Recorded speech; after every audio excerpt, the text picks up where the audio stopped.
याद रखना प्यारे, जब पति तुम्हारे साथ नहीं है तो संसार के लोग तुम्हारे लिए ताना दे, बातें बनाएंगे, क्या क्या कहां कितने समय कौन जा रहा है, ये संसार के लोग बहुत नोट करेंगे।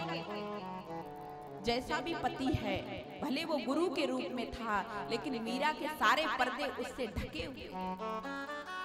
अब तो मीरा के पति जब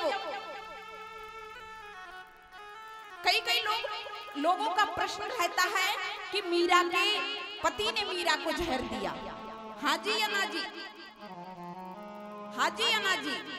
और कई लोगों का प्रश्न रहता है कि मीरा के ससुर ने मीरा को जहर दिया। लेकिन आज ध्यान से सुनना, इस भ्रम को मिटा देना, ना तो मीरा के ससुर ने मीरा को जहर दिया और न मीरा के पति ने मीरा को जहर दिया।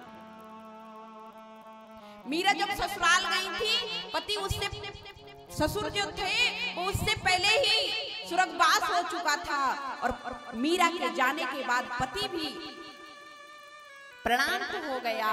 लेकिन जब पति मर गए तो उनकी जो गद्दी थी वो उनके देवर को प्राप्त हो गई। लेकिन चित्तौड़ की रानी मीरा, जो राणा नाम है ना, राणा, वो उनके गोत्र का नाम है, इसलिए जो भी पदवी पे आएगा उसको राणा कह के पुकारा जाएगा। क्या कह के पुकारा जाएगा? राणा। इसलिए जो देवर था उसको गद्दी मिल गई, और मिलने के बाद अपनी पत्नी को आदेश किया, जाओ भाभी से कहना अब भक्ति नहीं करनी है, और भक्ति करनी है तो महलों में नहीं रहना है, और महलों में रहना है तो भक्ति से बाहर, और भक्ति में रहना है तो महलों से बाहर।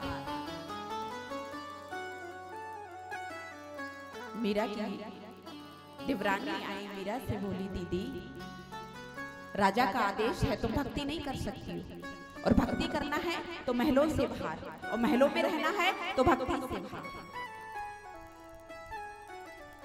लोग कहे मीरा भई बावरी, सास कहे कुल नासी। सास कहती है तो नाश करने के लिए आई है मेरे कुल का। मीरा ने हाथ जोड़कर कह दिया, अब मुझे यहाँ नहीं रहना है, मैं महलों में नहीं रह सकती हूँ, लेकिन भक्ति से बाहर नहीं हो सकती। उसी समय मीरा ने वृंदावन की डगर पकड़ ली, गिरधर की उस मूर्ति को साथ लेकर वृंदावन चली गई। ना कोई रोके ना कोई टोके, मैं दीवानी हो गई लोगों।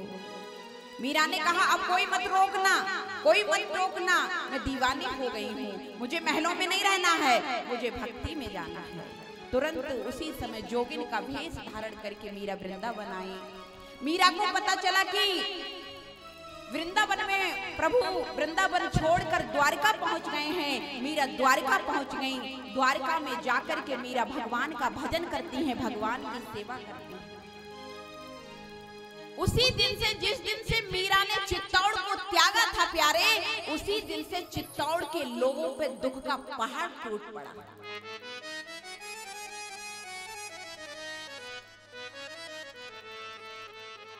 जब विभीषण महाराज ने लंका को त्यागा था, आयुहीन बहे सब तवही, सब आयुहीन हो गए उसी दिन, जिस दिन विभीषण जी लंका को त्याग करके आए थे। आपके घर में अगर कोई भक्त है, आपका बच्चा अगर भक्ति में आ गया है, मत रोको। लोगों की कामना रहती है कि मेरा बेटा मेरी बेटी इंस्पेक्टर बन जाए, डॉक्टर बन जाए, कलेक्टर बन जाए, इंजीनियर बन जाए, सब कुछ बन जाए, लेकिन कहीं बाबा ना बन जाए। आजी या ना जी, सब कुछ बन जाए लेकिन बाबा ना बन जाए। सबकी ये भावना रहती है। लेकिन अगर आपके घर में कोई बच्चा है भक्ति में, कभी मत रोको और बढ़ावा दो, यही आशीर्वाद दो उसे में, तेरी भक्ति और प्रबल हो, तेरा भगवान के चरणों में और मन लगे, तेरे गुरुदेव के चरणों में और सेवा में मन लगे, कभी मत रोको। लेकिन जिस दिन मीरा चित्तौड़ को त्याग करके वृंदावन द्वारका चली गई, उसी दिन चित्तौड़ के लोगों पे दुख का पहाड़ टूट पड़ा।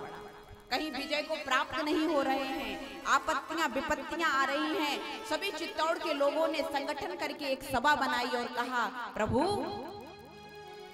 जिस दिन से घर की देवी मीरा चित्तौड़ में ब्याह के आई थी, उस दिन से कैसी हरी भरी फुलवारी थी, और जिस दिन से महारानी मीरा चित्तौड़ को छोड़ के गई हैं, उसी दिन से सारी हरी भरी फुलवारी सूख गई है, मुरझा गई है। क्यों ना हम लोग चल करके अपनी महारानी को मना के ले आएंगे। अरे हमसे गलती हो गई, हमसे भूल हो गई। मीरा के देवर राणा ने कहा ठीक है। सभी लोग गए, वृंदावन आए। वृंदावन में आश्रम में जाके पता किया मीरा कहाँ रहती हैं। बोले मीरा तो द्वारिका पहुंच गई है। जब मीरा द्वारिका पहुंच गई हैं, सभी द्वारिका में पहुंच गए और मीरा के चरणों में साष्टांग दंडवत हो। मीरा से कहने लगे, देवी तुमको चित्तौड़ वापस चलना पड़ेगा।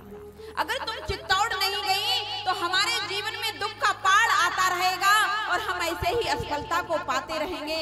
तुमको हमारी बात मानना पड़ेगा। मीरा ने कहा अब मैं चित्तौड़ नहीं जा सकती हूँ। तो सभी जितनी सेना मीरा को लेने गई, सब चरणों में लोट पोट हो गई। मीरा अब तो तुम्हें हमारी लाज रखनी होगी, तुम्हें चित्तौड़ वापस चलना होगा। मीरा ने कहा ठीक है, जब आपकी ज्यादा विनती है तो मैं अभी आती हूँ द्वारिकाधीश भगवान के दर्शन करके, और मैं आपके साथ चलती हूँ।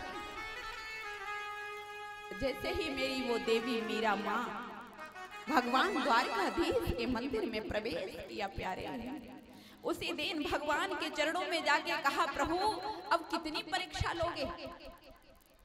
क्या फिर मुझे चित्तौड़ का मुख दिखाओगे? कितनी परीक्षा लोगे? इतनी परीक्षा लेते रहोगे प्रभु? क्यों भक्ति में बुलाया था, अब क्यों इतने ताने दिलवा रहे हो? क्या अब भी मैं परीक्षा ही देती रहूंगी? ये बात जब मीरा की भगवान ने सुनी, उसी समय मेरी माँ मीरा भगवान द्वारकाधीश के चरणों में विलीन हो लौट के वापस नहीं आई। सिट्टी पर बैठे हुए चित्तौड़ के लोग माँ मीरा का इंतजार कर रहे थे कि मीरा लौट के आएंगी तो हम चित्तौड़ लौट के लेकर जाएंगे।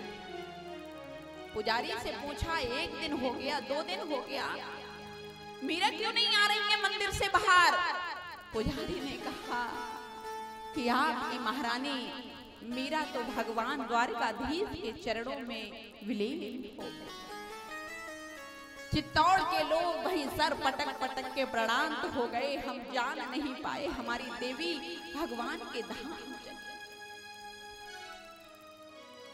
लोग कहते हैं कलयुग में भगवान नहीं मिलते।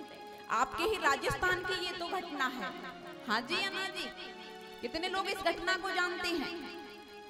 मीरा के न ससुर ने जहर दिया, न पति ने दिया। मीरा के ऊपर कथा तो बहुत विस्तार है, मैंने आपको सूक्ष्म में सुनाई है। जहर का कटोरा दिया था, सांप भेजा था, हार बन गया। बहुत बहुत घटनाएं मीरा के साथ हुई।